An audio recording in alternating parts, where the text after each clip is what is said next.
So let me start. Good afternoon or good morning to everybody. Thank you for joining us for this webinar of the Academy of Medicine Development Professional. Today we are celebrating in a certain way a significant success of pharmaceutical medicine, that is the development of efficacious therapies against hepatitis. As you know, hepatitis was a very severe, it still is a very severe disease that can have serious consequences in terms of chronic aspect of the liver with cirrhosis and eventually also hepatocarcinoma. Unfortunately, until the 80s, I would say, there was no effective therapy. Patients with hepatitis were only given supportive therapies to help their liver to counteract the viral infection. I had the opportunity, together with Professor Bonino, to activate the first clinical trials in hepatitis B and then hepatitis C with interferon alpha. Indeed, interferon alpha in the 80s was a drug that raised a significant hopes in the therapy of some form of cancer and some form of, in fact, viral diseases. Of course, the results in those days were very modest, but in any case, something started to consider the possibility to eradicate the virus from patients with hepatitis B, hepatitis C, or other form of hepatitis.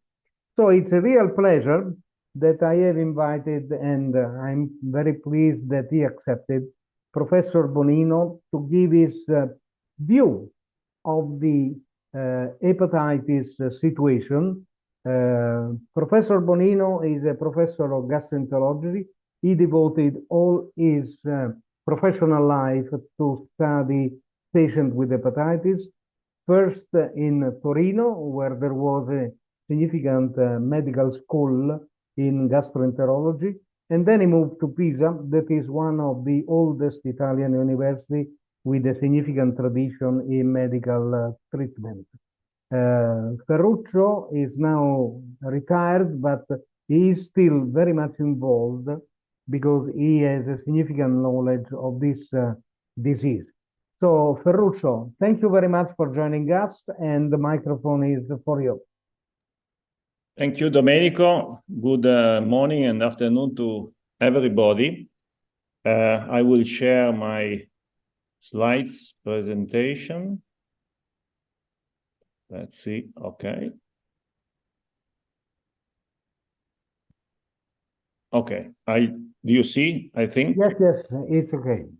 Okay. As Domenico said, now I am retired from the university, but I am still enjoying research, and particularly in the area of imaging, that is the living anatomy of the liver seen under the living stage. So I think there is an interesting development for the future in this area. Actually, to speak about epidemiology, diagnosis, and therapy of major hepatitis viruses in 20 minutes, it's quite an impossible mission. So I will decide to just speak about what is new in at least our area where we are living, and particularly which is the point where we are as far as the WHO Global Hepatitis Strategy, a target that was endorsed by all the member states of WHO, that is to reduce hepatitis, major hepatitis virus infection by 90% and death rate by 65% between 2015 2030. Actually, this aim has been posed with the logic that Michelangelo is perfectly saying in this aphorism. The greatest danger for most of us is not that our aim is too high and we miss it, but that it is too low and we reach it. So it's very important to have very high aim to keep going on progress. I don't know why it doesn't move. Let's see, maybe this. Okay. I will just summarize briefly some of the recent report on epidemiology, and actually pointing out that at the beginning of 1920, of the third decade of this century, we still estimate about 57, 58 million viremic HCV infected persons worldwide. This is quite a number, even if there is a decrease, significant decrease from 2015. Still, we have a lot to go. And obviously, trying to go back to the logic of save people is that Confucius used to say, when it is obvious that the goal cannot be reached, don't adjust the goal, but adjust the action step. So we have to make more efficacious action step or speed up our action steps. On the European side, as you can see from these slides depicting the incidence across the first 2 decades of the new century, as far as acute hepatitis C on the left, in the middle, HCV-related cirrhosis, and HCV-related cancer on the right, you can see that there is quite a bit of difference. That depends mostly on the potential availability of access to care and diagnosis according to the economical status of the nation. As you can see, the worst nation economically taking care of this issue was Ukraine. And in fact, the hypocrite logic of this world has made the solution. It's better to cancel all these people with the war, and it's easier to reach the target 230. And this has been exactly one effective aim. Nevertheless, as you can see, according to the incidence of hepatitis, there is a kind of since the disease starts with infection, then there is a chronic liver disease, then cancer comes late. As you can see, in very poor people, like those who have a very inefficient healthcare system, they don't even have yet cancer because the spread of hepatitis C is still ahead of what should happen later. So this is what is the different dynamics according to different countries. Hepatitis C as hepatitis B and as hepatitis delta spread in the world according to waves. And it's different from one nation and to the other. And even looking only to Europe, you can see that Eastern, Central, and Western Europe are a different pattern. Of course, the best improvement occurred during these decades in those who had the worst condition. Apparently, of course, in the Eastern Europe, there was the best increase, the best improvement, because they started by very high epidemiological condition. Once, when we look at the Western Europe, there is almost no improvement because we have already got this improvement early. And this is depicting the history of these 20 years in different areas of Europe. In Italy, of course, we had a very good impact of the healthcare system preventive measures, including therapy available for any citizen found positive for antibody and then with active infection. And now the cirrhotic frequency is already going down consistently as far as the 2 decades of this first part of the center are taking into account. So if we look worldwide, even in US, there has been quite a warning in the last years. For instance, in 2020, because of the continuing increase of HCV infection in the US, CDC released some new recommendation for universal screening. And this recommendation include testing of all perinatally exposed infant or pregnant woman that actually was already made available in Europe since decades. And so now there is an evidence that according to different political, economical strategies of healthcare worldwide, anyway, there is an important impact, but we have to apply these screening measures and the access to care should be available. On the other hand, the target is going to be a little bit reached later than expected. So the key facts for hepatitis C is that globally we're about, as I said, 58 million people at least with chronic hepatitis C infection. About 1.5 million new infections occur every year.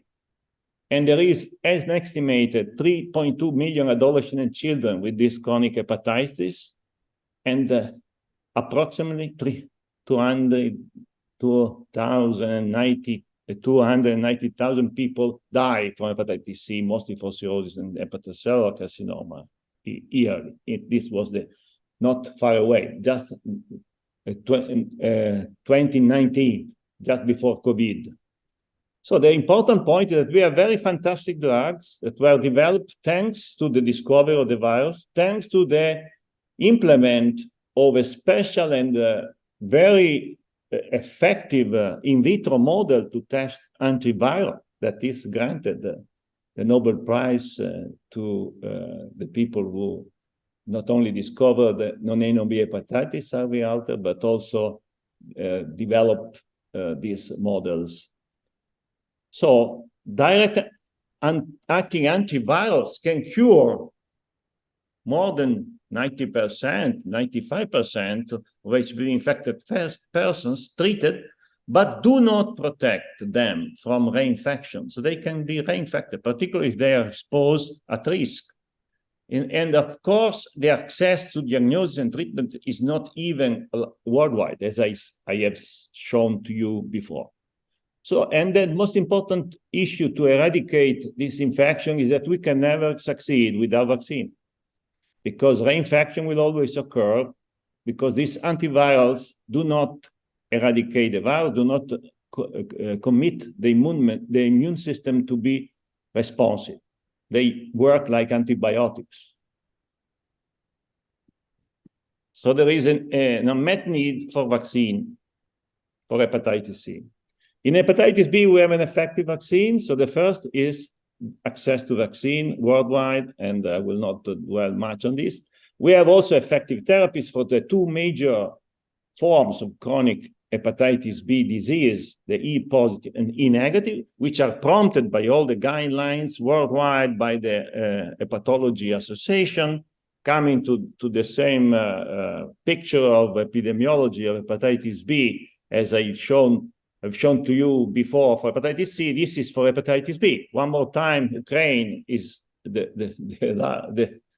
real problem of major disease burden, and the real point that has to be addressed here is to show that the big change, the best improvement occurred in those who actually had the worst condition, at least in those who could apply some improvement in the last 2 decades of these recent years.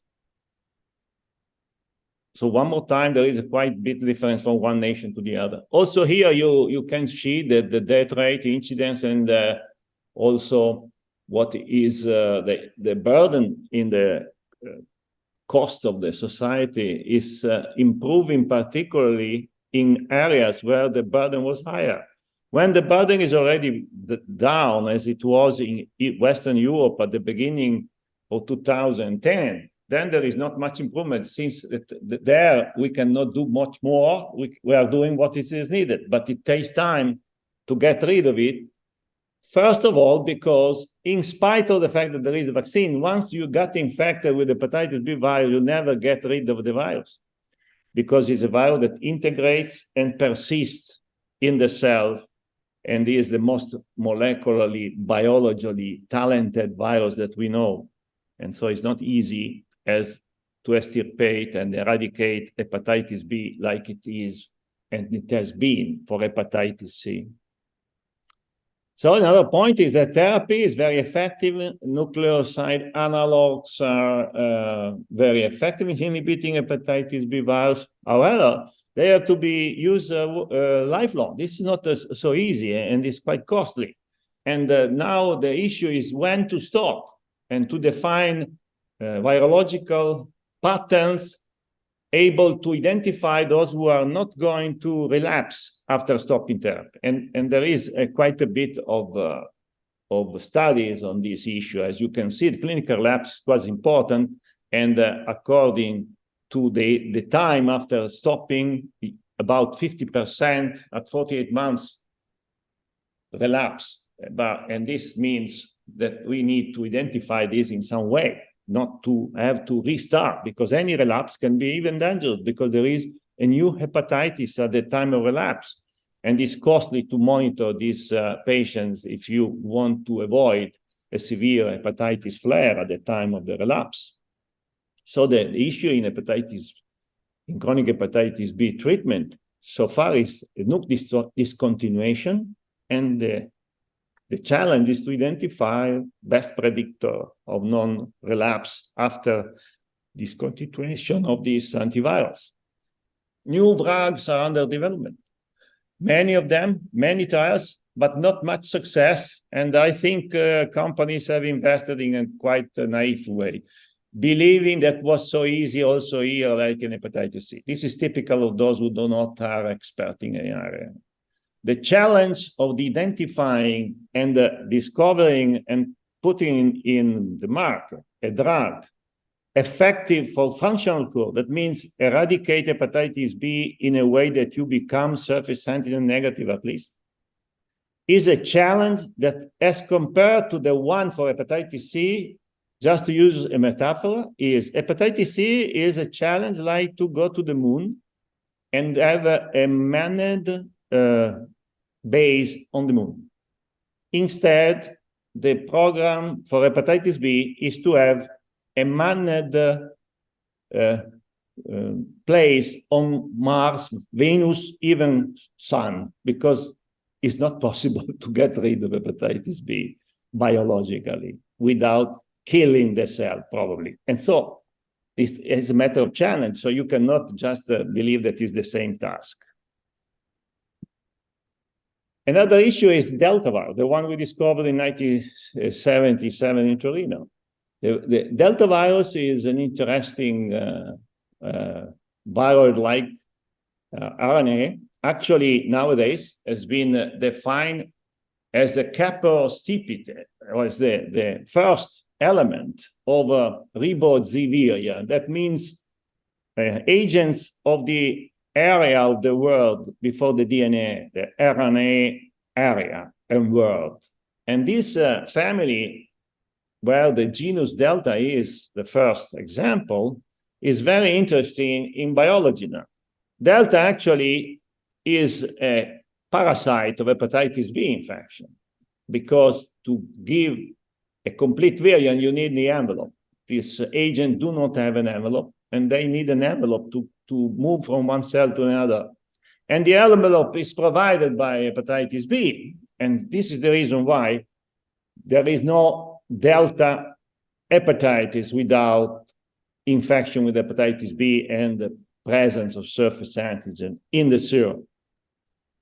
There are many genus of Delta virus identifying different area of the world, at least 8 genotypes, with some difference in epidemiology and the severity of disease, but not really well confirmed by enough studies. Nevertheless, there is, of course, a dependence of the genotype according to the area of the world. Genotype 3 and 1 those more frequently associated with severe disease, particularly in acute hepatitis genotype 3. But this can also depend from different epidemiology, not only on the different biology of these different genotypes. What is important to reduce the burden of hepatitis Delta is, of course, the universal screening for Delta infection. Any HBsAg carrier should be screened, particularly those with liver disease. And in fact, fortunately, the presence of Delta does not necessarily mean liver disease, but means liver disease in most of cases. Because to have liver disease, Delta needs an help of hepatitis B. So there is a need to have some replication of hepatitis B. If you are a real inactive carrier of hepatitis B, Delta disease is not growing and is mild. And of course, you need to have an epidemiology accounting for a correct analysis of all carriers in one area. Unfortunately, this is not the case. And the epidemiology is quite unknown worldwide. In Italy, where we had a kind of epidemics of Delta infection in the 70s, now we had a consistent declines over the decade, as you see. Nevertheless, in the last part of these recent years, because of immigration, because of consistent immigration from area of the world where Delta is more endemic, like the Balkan Peninsula countries, for instance, Romania, Turkey, those areas, and also Anatolia and Pakistan, those areas, particularly in the area of Balkan countries, Albania, Romania, and Moldavia can be the major of our immigrants that we have positive for Delta. What is interesting to see, in fact, in this epidemiological paper of our cohort in Pisa, it shows over the 2 decades of this century that in the second decade, there is a consistent increase in gray, as you see, the number of cases in immigrants versus Italian. And this is importantly explaining why we have a little bit changed the way of the Delta epidemiology in a rehearsal of the infection in the last 10 and mostly 5 years. And interestingly, as you can see, cirrhosis is for one reason a major disease is known. Delta is providing an additional burden to the B disease, and so these people have more frequent cirrhosis, even if they are young. However, with age, if we have a cohort and we keep the patient alive, since there is no effective therapy for Delta, at least so far, there was a kind of treatment that was not stopping the disease. So our cohort now is mostly of cirrhotics. And this is the reason why we have less Italian with chronic Delta infection, but most of them have cirrhosis because they are the old part of our epidemics in the 70s. What is interesting is, as I said, since the early discovery, that actually was one of my work showing that the Delta particle consisted of the envelope of hepatitis B, but the envelope of a specific characteristics of having at least a ratio of large molecules, PS1, present in the envelope. If you don't have PS1 and you are an inactive carrier, the envelope is not able to enter the hepatocyte. So this was discovered actually in 1986. And this is the reason why Mirkudes, a chemical peptide that is mimicking this receptor of PS1, is blocking Delta from entering the hepatocyte, but it's not blocking B. So it means that this effective is not so good for B, but at least does something for Delta. And this has been developed and put in clinical trials, and since there are not other very effective treatments, since the only interferon that is still used for Delta, interferon alpha with the pegylated form. And using this inhibitor, it is possible to block the entry of the Delta virion, that is this chimeric between the riboviride nucleocapsid nucleoprotein envelope with the surface of hepatitis B, and to reduce the burden of hepatitis Delta in the liver. The new guidelines recently published by the European Association for the Study of the Liver, in fact, despite the lack of consistent data and long-term efficacy and safety data on this drug, have suggested to let him go in the market for treatment, since the results are quite promising. Even if there is not a solution, we cannot hope an effective therapy from this drug like the one that we had for hepatitis C for sure, but nevertheless, it's another step to the possibility to better control, and with the PEG interferon alone, this burden of chronic delta hepatitis. And also, when we cannot use PEG interferon in more advanced disease, try to reduce the burden of the disease in cirrhotics with these new drugs. And it's actually the way we are now. We are in large cohort studies to identify whether there is a consistent efficacy really shown in real life by this new approach of treatment. The real side effects, not side effects, the problem is that delta does not survive only entering via this receptor. Delta ribonucleoprotein can be crossed by microvesicle from one cell to another. This is well known in the biology of these agents. So we'll never be able to block some crossing of the ribonucleoprotein via the microvesicle or lectosomes from one cell to the other. And this has been well demonstrated even with delta, that is shown to stay in the hepatocyte for months after liver transplantation, but not giving pathology because there is no rehearsal of hepatitis B infection. So we need to cure B to cure delta. If we are not able to cure delta, even with this new drug, because in fact, this new drug is not effective at all against hepatitis B, does something blocking part of the delta replication, but we still need to fight hepatitis B. For this reason, combination with PEG interferon alpha is not going to be eliminated by this new treatment. And the combination will be the way we have to try now. Actually, and I conclude with this, on the issue of therapy, we have to consider that nowadays, unfortunately, we are too easy. Everybody is able to do everything. This is a crazy world.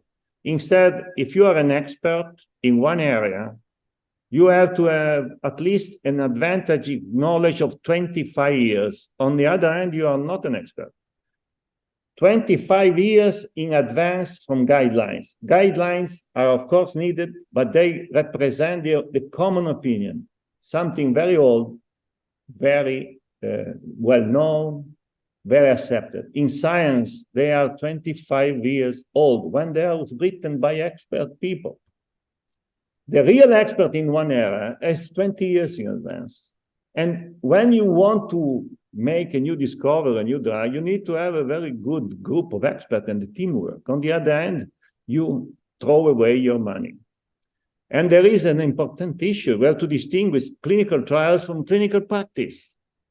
The first issue, anyway, even in clinical trials, is the selection of patients that depends on the aim, the type of the drugs. You cannot randomize in the garbage of can, well, you have all the patients together and people without experience, that's the flipping coin people of statistics.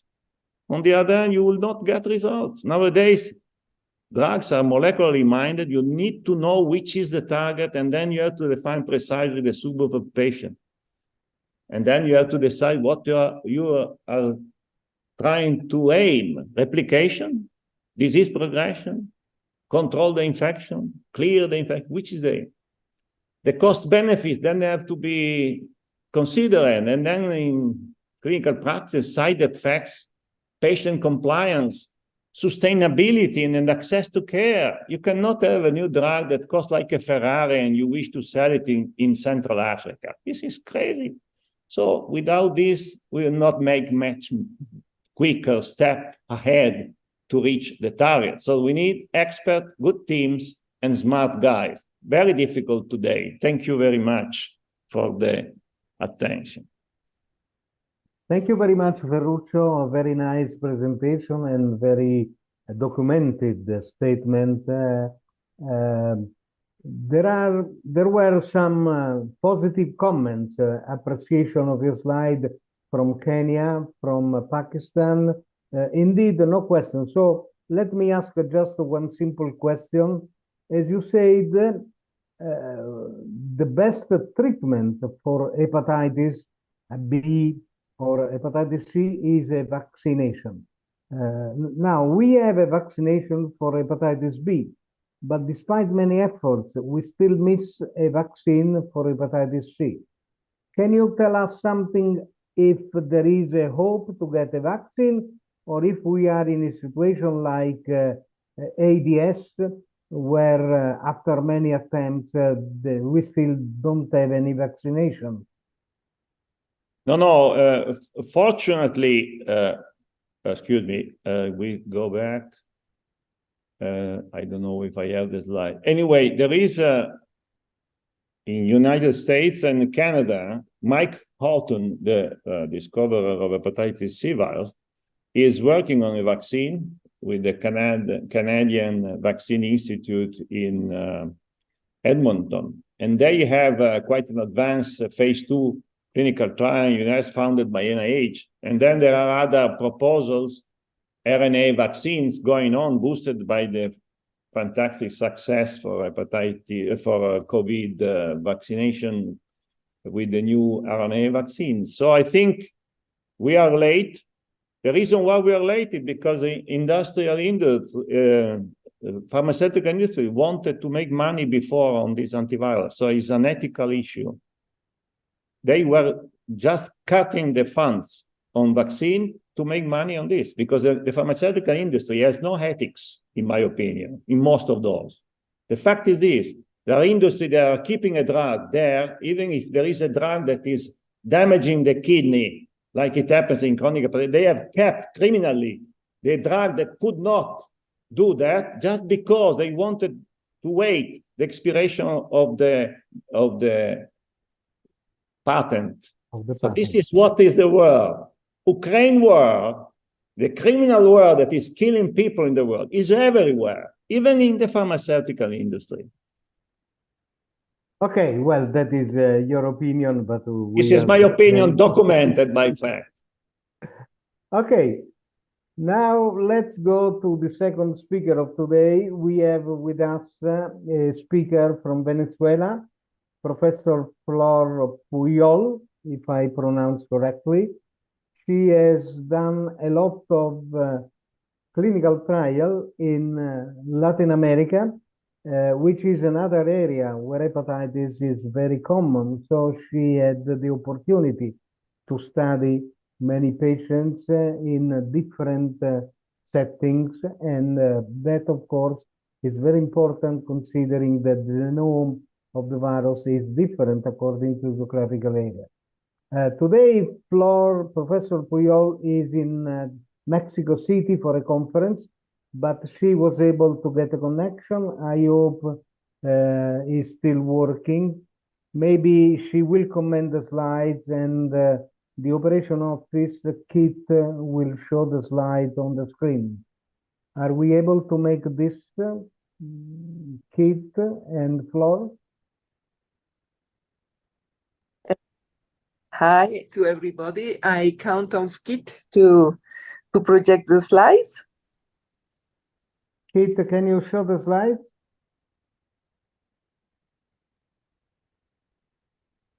Hi, just give me one moment.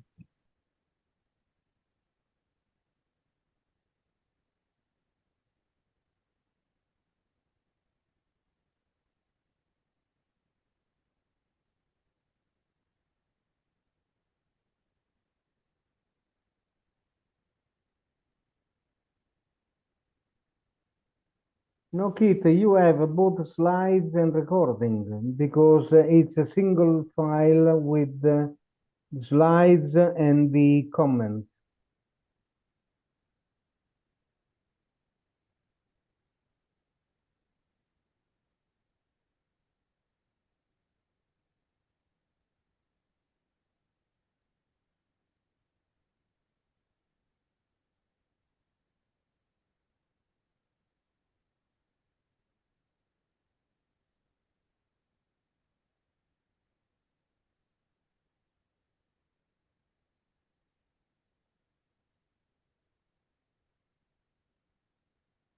Hi, I am sorry. Would you be able to send me the slides again really quickly?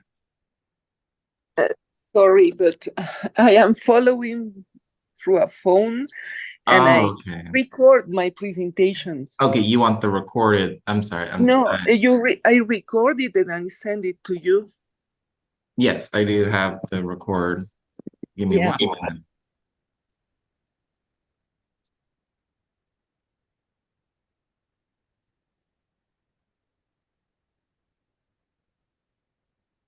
Okay, here they are. So, Flor, can you comment them, and Keith will advance them? Sorry, but it's already there is the audio in the presentation, so I think it's better to follow. Okay, so Keith, can you activate the recording? Yeah, let me go ahead and play Flor's recording.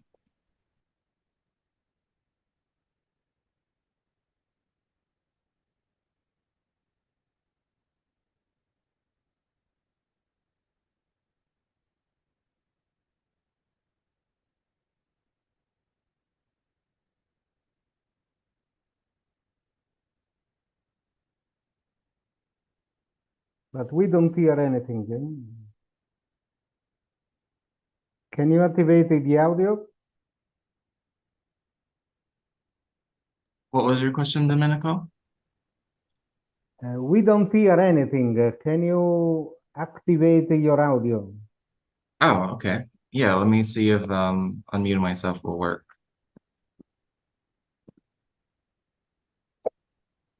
Good day, and first of all, I would like to thank the organizing committee for inviting me to participate in this interesting webinar. So it is known that there are 5 viruses causing hepatitis associated with main tropism to the hepatocyte. Hepatitis A and E viruses are enterically transmitted, and hepatitis B, C, and D are parenterally transmitted, associated to chronicity and then to more severe sequelae like cirrhosis and hepatocellular carcinoma. Hepatitis A, the prevalence of hepatitis A in Latin America is migrating from intermediate to low prevalence in almost all the countries of the region. 7 genotypes has been described for this virus, 4 circulating in humans, the other in the old world primates. We have not found evidence of circulation of hepatitis A in new world primates. The vaccine protect against all the human genotypes, and the region we can observe broadly this circulation of genotype 1A with some cases of genotype 1B described in Brazil. In the case of hepatitis E virus, this is not an endemic in our region, except for 2 outbreaks described 40 years ago, almost 40 years ago in Mexico, associated to genotype 2. But even if the continent is not endemic, highly endemic for hepatitis E, since the 90s, we found evidence of infection in Chile, Venezuela, and Brazil. There are 7 genotypes of hepatitis E, 2 circulating human, 1 and 2, and 3 in ours, 3 other circulates in animal, but also can be zoonotic and can infect humans, 3, 4, and 7. In the region, genotype 2, which was described in 1986 in Mexico, was not found anymore, and the main circulation is genotype 1, human genotype, and genotype 3, zoonotic genotype, in almost all the countries tested. And the prevalence of infection is very similar to the one found in the United States. The risk of hepatitis E virus exposure is low in many South American countries. Hepatitis B, C, and D are associated to a significant mortality higher than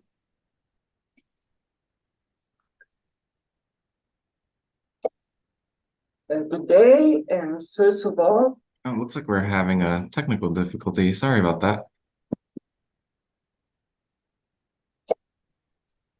hepatitis in almost all the countries of the region, with some cases of genotype 1b described in Brazil.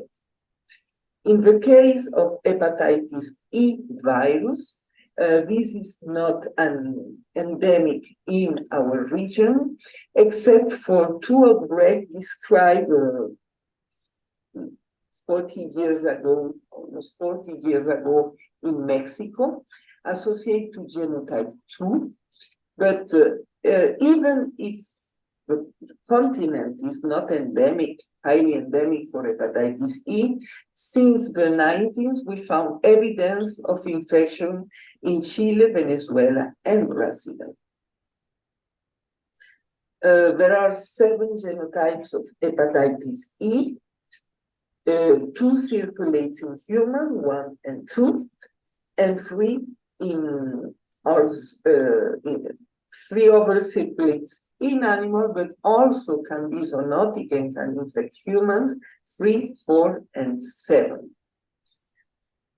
In the region, genotype 2, which was described in 1986 in Mexico, was not found anymore, and the main circulation is genotype 1, human genotype, and genotype 3, zoonotic genotype, in almost all the countries tested. And the prevalence of infection is very similar to the one found in the United States. The risk of hepatitis E virus exposure is low in many South American countries. Hepatitis B, C, and D are associated to a significant mortality higher than the one found for tuberculosis, HIV, and malaria in 2015. And this is mainly due to the incidence of cirrhosis and hepatocellular carcinoma, which are an important fraction mainly due to hepatitis B in the world, and hepatitis C, and some acute cases of hepatitis E.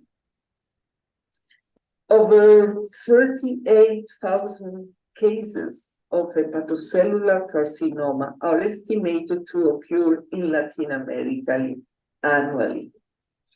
And the fraction and incidence of liver cancer attributable to hepatitis B and C in the region seems to be hepatitis C seems to be more important in the incidence of this liver cancer, although the number of cases in the region are very similar both for hepatitis C and for hepatitis B. However, this study does not take into account the high endemicity of hepatitis B in Amerindian, in indigenous population, particularly from the Amazon, and where HCC, the liver cancer, may be very underreported. There are 10 genotypes described for hepatitis B, being I and J very few cases in Asia. Genotype A and D are widely distributed in the world, B and C more in Asia. Genotype E is frequent in Africa, and the American genotype F and H, which circulate particularly in Latin America. We found that the prevalence of HGBV American genotype is in close correlation with the genetic admixture of the population in each country. The more the relative prevalence of Amerindian genes, the more prevalence will be the American genotype. We see in this, you see in this map that the countries in green has a higher genetic contribution of American and Amerindian genes in the human pool, and you see a higher frequency of genotype F in South America and genotype H in Mexico. It has been shown also in other countries and regions that you can trace human migration through HPV. Another example of this association is in Cuba, where we test 250 individuals, and no genotype F was found, only 2 cases of the American genotype H. And if you see at the Y lineage, you see that there is no Native American genes mainly in most part of Cuba. HPV exposure is very high in indigenous South American communities. You see the prevalence of anticore in these communities up to 100%.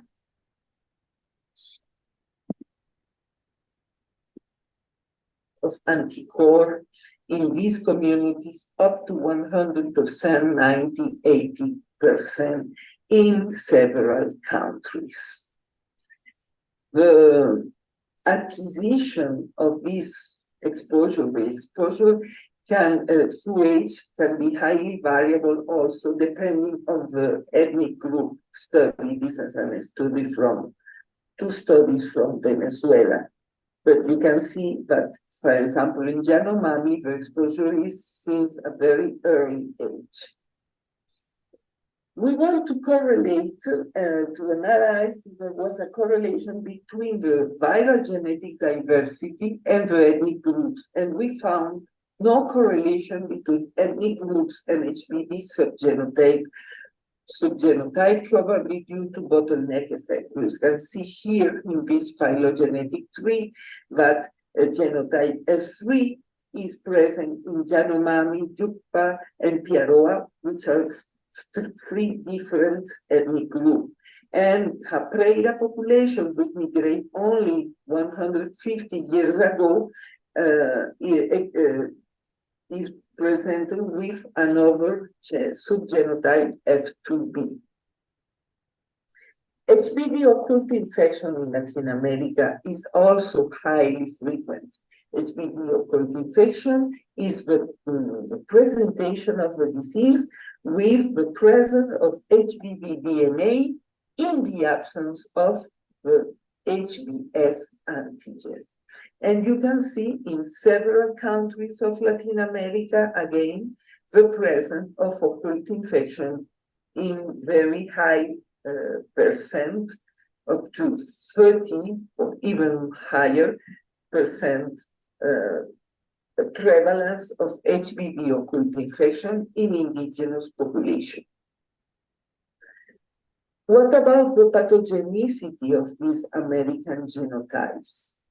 The first evidence came from Alaska, where they found a high prevalence of hepatocellular carcinoma associated to genotype F at early age.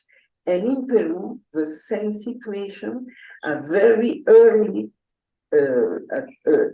age presentation of liver cancer associated with the genotype F. So the genotype F is highly pathogenic, which is similar to the situation of the Asian genotype C in Japan, for example. So we analyze the mutation pattern and methylation susceptibility of a hepatitis B virus American genotype from sequence from the gene bank. And there are several mutations which have been associated to rapid progression to liver cancer. And what we found is that not all the subgenotype of hepatitis F exhibit high frequency of this mutation. Genotype F1 and F2 exhibit a higher frequency of basal core promoter mutation, which have been associated to the rapid development of hepatocellular carcinoma. Of notice, in Alaska and Peru, the circulating subgenotype is F1. Instead, F4 and genotype H seem less pathogenic. So it's not a matter of genotype, but also of subgenotype. Hepatitis C was not endemic in the continent and was introduced through migration from Europe and Africa to the continent. And there are several genotypes described for this virus, or 8. And we have the most common genotype circulating in Europe, 1, A and B, followed by 2 or 3, genotype 2 or 3, depending on the country. If you see the phylogenetic tree of the sequence of Latin American sequence compared to the African one, you can see that the diversity is more restricted in Latin America. You see that the shorter branching is phylogenetic tree compared to Africa, probable origin and of all the diversity of hepatitis C. However, in Venezuela, we found the circulation of an uncommon subgenotype, subtype 2J. Genotype 2 in Latin America is highly diverse in Venezuela, but also in Martinique. And this diversity is not found in other Latin American countries like Argentina, Brazil, and Colombia. And this makes us think about slave trade.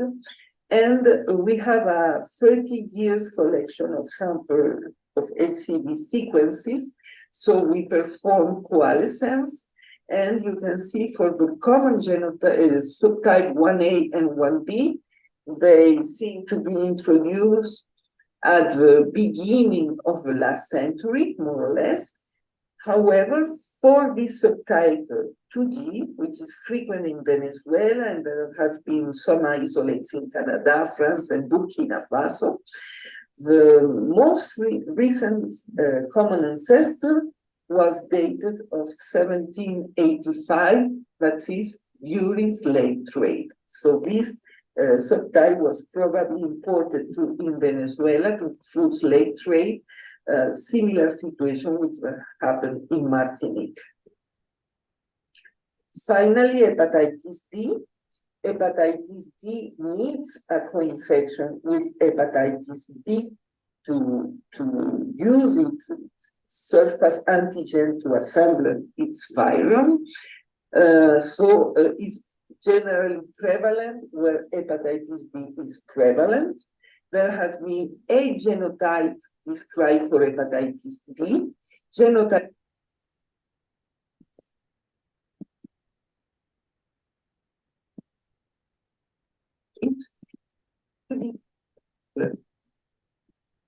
hepatitis D. Genotype 1 is widely distributed. Genotype 2 is more Asiatic, and the rest, 4 to 8 genotypes are mainly African, while genotype 3 is found in South America, in the Amazon basin, in this indigenous population. This is the gradient in the Amazon of South America of infection with HDV, with a higher prevalence in the Western Amazon and a lower prevalence in the Eastern Amazon, and the higher prevalence of HDV genotype 3, which has been associated with fulminant hepatitis. A curiosity that was discovered by the group of François-Loïc Cosset in Lyon, France, is that other enveloped viruses distinct from HBV induce dissemination of hepatitis D in vivo in animal models and also in vitro. HDV is able to use the envelope in vitro, at least, of HCV, for example, to assemble its viral. So we test the possibility of finding HDV without HBV in the absence of HBV, and we found evidence in 160 HCV positive sera from Venezuela. We found 2 with antibody and 1 with HDV RNA. We sequenced the fragment and we found a classical genotype 1. So can then hepatitis C virus support hepatitis D virus dissemination in vivo? This is still a controversial and open question. We know that we have now access to direct antivirals affordable in developing countries, up to $60 for a 12-week treatment. However, we know that the cascade, even in developed countries such as USA, from the 100 estimate case of hepatitis C chronic infection, only 15 are known, only 27 are confirmed with HCV RNA, for up to only less than 10% cure. So we need to increase this cascade for the global elimination of hepatitis, the goal of elimination of hepatitis in 2030. What is the situation in Latin America? More dramatical, less than 2% of infected patients requiring treatment have access to hepatitis C virus medication. Viral hepatitis does not seem to be considered a health problem in this region of the world. What about hepatitis B? We know that there is an effective vaccine which has that shows significant reduction of the burden of the disease throughout the world. However, in the Americas, only 55% of the children receive the birth dose. There is still some hesitancy to hepatitis B vaccine. These are some examples of vaccine hesitancy, less than the one found in Europe, in France, for example, or in other countries, but mainly many populations are not aware of the importance of receiving the birth dose hepatitis B vaccine. The access to treatment in Latin America for the 2,090 million persons in the world infected for hepatitis C, we still need to treat these around 10 million persons infected in Latin America, and there is poor access to treatment in Latin America.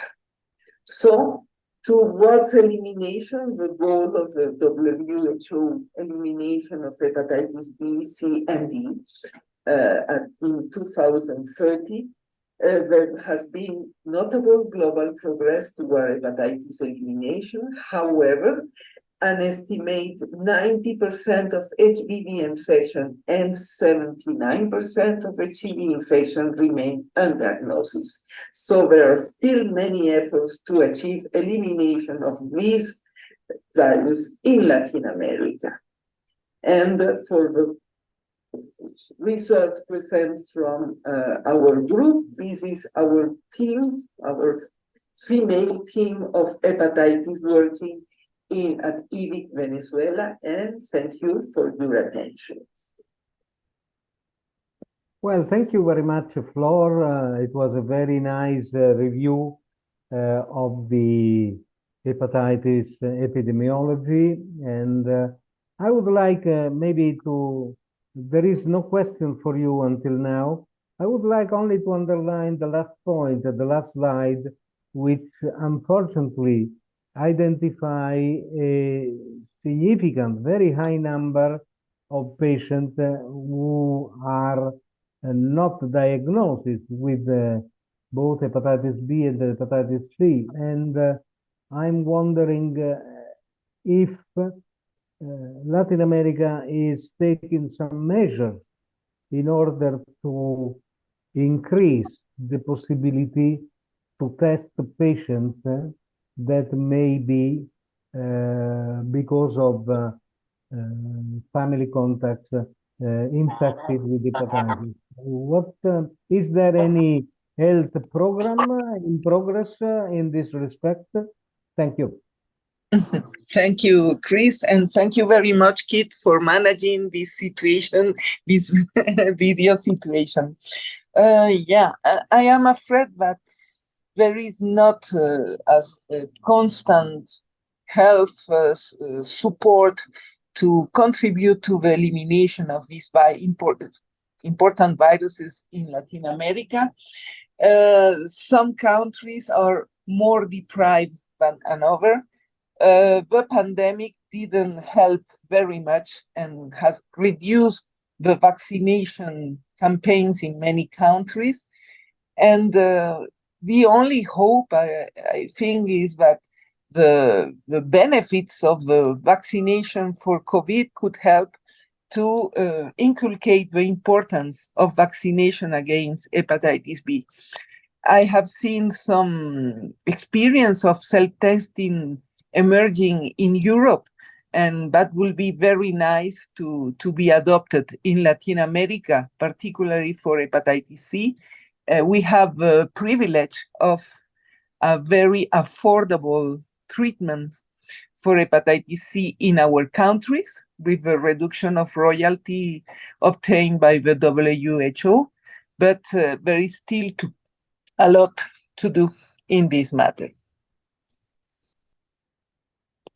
Well, I understand that it's a long way, and unfortunately, the world economics is facing several troubles, especially in your country, which we read in our newspaper. It's facing a very difficult political situation, and the economic consequences are very sad.